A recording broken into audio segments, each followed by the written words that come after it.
Mes chers amis, Shalom Bracha, nous allons rapporter encore d'autres histoires du Rabbi Yosef Haïm, Zecher Tzadik Kadosh Libracha, le Ben Ish Chai. Et nous avons rapporté dans les cours précédents que le Ben Ish Chai avait une allocution exceptionnelle. Quand il faisait ses drachot à la synagogue, tout le monde venait. Il y avait des 5000, 10 000 personnes qui venaient à la grande synagogue. Et ce n'était pas des drachot comme on avait rapporté d'une demi-heure ou d'un quart d'heure. C'était 3 à 4 heures d'affilée. Et tout le monde écoutait avec soif. Et le Rav a rédigé plus de 80 livres, dont 53 livres, Baruch Hashem, nous avons à notre disposition. À tel point que même en Europe, parce que le Rabbi Yosef Haïm était à Bagdad, en Irak, même en Europe, lorsqu'il y a eu la première guerre contre les Allemands, les Bnei Israël ont été enrôlés à l'armée allemande, et beaucoup de Bachouri Yeshivot, des élèves de la Yeshiva, ont été pris dans l'armée allemande. Et donc ils sont partis chez un colosse de la Torah d'Europe centrale. Il s'appelait Rabbi Haïm Levi Soloveitchik. Et ce Rav, le Rav Soloveitchik de Brisk Rebbe on l'appelait, ce grand tzaddik, il était très très fort en Gemara, etc. Et ses élèves sont venus le voir et lui ont dit, écoutez Rabbi, conseillez-nous un livre avec lequel on pourra avoir des halachot, du moussar, du rizouk, nous renforcer dans l'armée, etc. Sans hésitation, le Rav leur a dit, prenez le Ben Ish Chai. Dans ce livre, vous allez tout trouver, des halachot, le rizouk, de la Kabbalah, de la Gemara, tout vous allez le retrouver. Et même en Eretz Israël, le Rav Obadia Yosef, le Hacham Abba Shaul, le Rav Yehuda Tzadka, toute l'équipe des grands Gdolim de l'époque, et qui sont, Baruch Hashem, certains parmi eux sont encore vivants, qu'Akadosh Baruch Hu leur donne beaucoup de santé, une très très longue vie. Ils étudiaient le Ben Ish Chai, c'était leur livre de chevet. Ils ont, comme dit le Rav Obadia Yosef, il rapporte que j'ai pu terminer le livre peut-être tous les mois, 10, 15 fois. À chaque fois. Et chaque fois que je lisais le livre, c'était une autre vision. Je lisais les mêmes phrases, les mêmes parachiotes, mais je le voyais encore d'une autre façon. Et c'est ça, si vous voulez, les livres du Ben Ish Chai. C'est que la Torah, il a fait descendre des cieux, il l'a fait descendre d'une manière où à chaque fois ça s'ouvre un tout petit peu, encore un tout petit peu. Il y a un Echal, il y a une salle dans les Shamaïm, où chacun d'entre nous, on doit essayer de faire descendre des chidushim, des paroles de Torah. Et ça se trouve là-bas. Il n'y a que nous, que toi, que moi, qui peut faire descendre cette Torah. Personne d'autre. Et quand elle est descendue par nous, on a une manière de la rapporter, une manière de la distribuer où elle a plusieurs facettes, comme un diamant. Et c'est ça, le diamant, il a 56, si je me trompe, 58 facettes, comme le chen, la grâce. Le chen, ça veut dire la grâce. Donc cette Torah, elle est carrément de la grâce. Pour revenir au livre du Ben Ish Chai, c'est exactement pareil. Jusqu'à qu'en Irak, il y avait son petit-fils, Rabbi David Chaim, qui a pris tous les écrits du Ben Ish Chai. C'était un grand danger, parce qu'on n'avait pas le droit de faire sortir quoi que ce soit d'Irak, sous peine de mort ou d'emprisonnement. Et le Rabbi David a pris tous les écrits, tous les rouleaux, et même un Sefer Torah, le Sefer Torah du Ben Ish Chai. Il l'a mis sur lui, il a pris l'avion, il a récité plus de 10 000 fois le Shir la Ma'alot et le Lam Natseach Mizmor et David Ya'ancha Hashem Beyom Tzara. Plus de 1000 fois, de façon à ce que rien ne lui arrive et qu'il ne se fasse pas coincer. Et il a pu ramener tous ses écrits quand il est arrivé en Eretz Israël. Il a pu, Baruch Hashem, les faire imprimer en Eretz HaKodesh. Et vous savez que le Ben Ish Chai, Rabbi Yosef Haïm, avait une particularité. C'est qu'il ne mettait jamais d'approbation dans les livres des autres. Même dans ses propres livres, vous remarquerez, il n'y a pas d'approbation. Et même son Rav, son propre Rav, Rabbi Abdallah Somer, lui avait demandé de mettre une askama sur son livre, le Zivrei Tzedek. C'est un livre aussi de Kabbalah, mais le Ben Ish Chai a refusé. Non pas parce qu'il était orgueilleux, mais parce qu'il s'est dit, regardez, on a une histoire, Rabbi. Mon grand-père, le Rabbeinu Moshe, quand il a voulu écrire une askama, une approbation dans le livre de Pe'at HaShulchan du rabbi Israël Mishakolov. C'était un des élèves du Gaon Mevilna. Il n'a pas eu le temps même de lire ce livre quand il est sorti des imprimeries parce qu'il est parti de ce monde. Et mon père, Rabbi Eliyahu, pareil. Quand on lui a demandé de faire une askama sur le Kol Sasson, c'est un livre du Rav Rabbeinu Sasson Mordechai, aussi de Kabbalah. Quand il l'a fait, il est parti peu de temps après. Il n'a pas pu voir le livre. Alors moi, je ne veux pas faire ainsi. Je ne veux pas mettre de askamot. C'est pour cela quand il y a une tradition dans une famille, la tradition, elle est en or. Il ne faut pas passer au-dessus. Il y en a comme par exemple, j'avais entendu des Tunisiens qui ne mangent pas de poisson. Il ne faut pas qu'ils prennent ceci à la légère. Parce que ceux qui l'ont pris à la légère, j'ai entendu qu'ils ont voulu passer outre. Ils ont mangé le poisson, mais une arête, malheureusement, a fait l'autostop au milieu de la gorge. Et le pauvre garçon est parti de ce monde. Pour dire qu'une tradition, il faut la prendre au sérieux. Et vous savez que tous les bénéfices des livres du Rabbi Yosef Chaim de Bagdad, il les envoyait en Eretz Israël.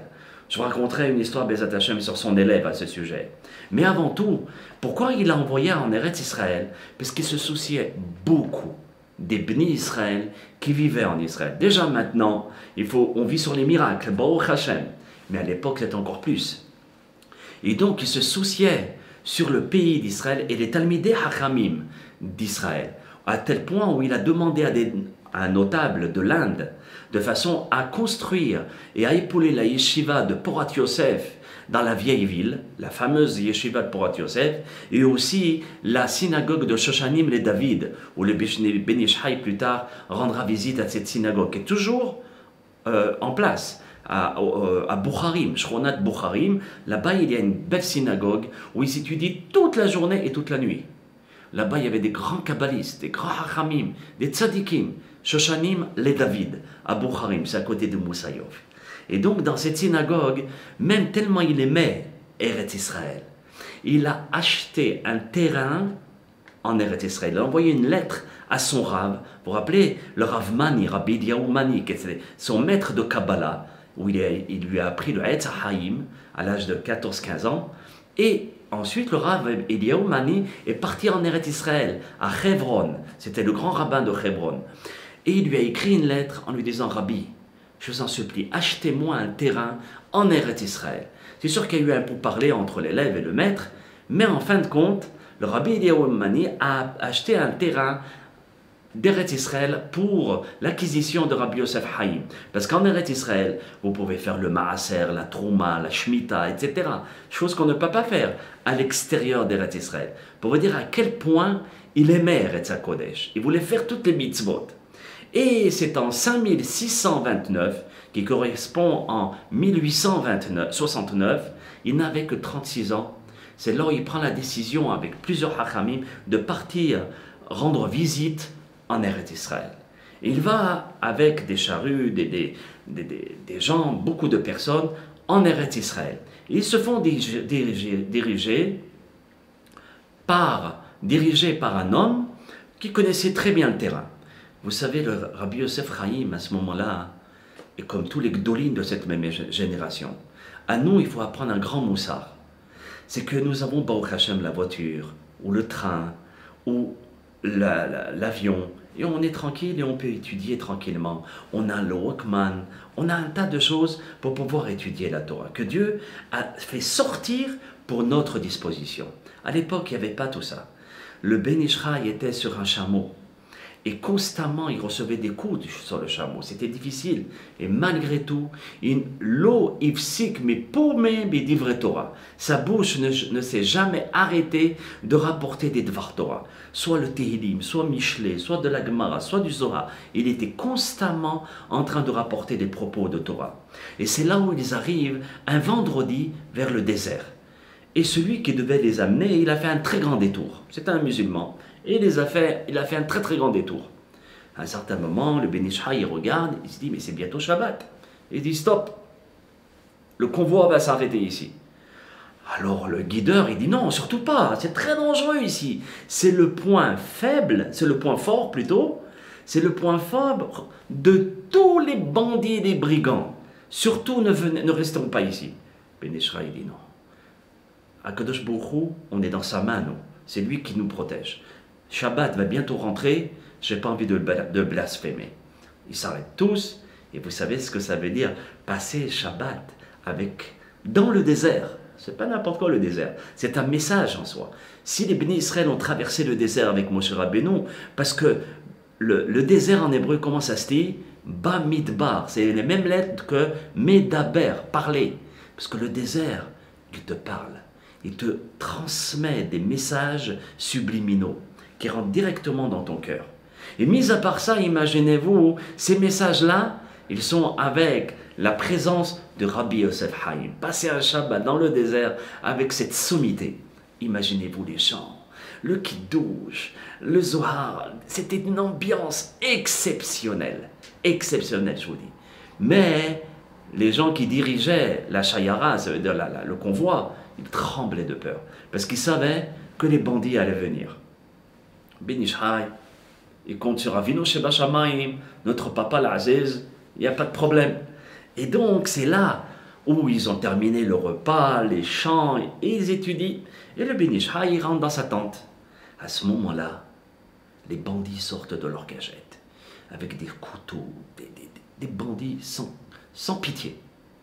Et ils rentrent tous en premier lieu dans la tente du Rabbi Yosef Haïm. Mais vous savez qu'un grand colosse comme ça, c'était pas un homme qui passait son temps à dormir. Il étudiait la Kabbalah. Et à ce moment-là, il lève la tête, des rayons de soleil, et là-bas, les bandits ont dit, on n'exagère pas, des rayons de soleil nous ont aveuglés.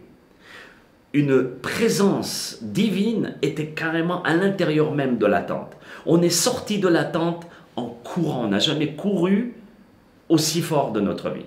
Jamais on a couru aussi vite. Et ensuite, ils ont raconté ce que je vous raconte, ce que je vous ai déjà raconté, qu'ils ont été pris de peur et une lumière qui les a aveuglés. Le Ben Ishraï, comme je vous ai dit, n'avait que 36 ans, imbibé de Torah. Et c'est là où le responsable du convoi est venu chez le Ben Ishraï, lui a dit comment rien ne t'est arrivé. Et il a vu, parce qu'il a vu les bandits rentrer. Il s'est dit c'est terminé pour lui. Quand il a vu le miracle, il lui a embrassé les pieds, pas la main, les pieds, pour dire un saint comme toi, il faut faire très attention. Et c'est à ce moment-là que ce responsable du convoi ne commençait pas à faire tous les détours, mais d'aller directement au but. Qu'Hachem Yitbarach nous donne le mérite, Be'ezrat Hashem, de pouvoir être imbibé de cette Kedusha, même si on vient en diaspora, de ramener avec nous cette Kedusha à l'intérieur de nous. Je vais vous rapporter, Be'ezrat Hashem, d'autres histoires sur le Rabbi Yosef Haïm mi Bagdad, Be'ezrat Hashem. À très bientôt.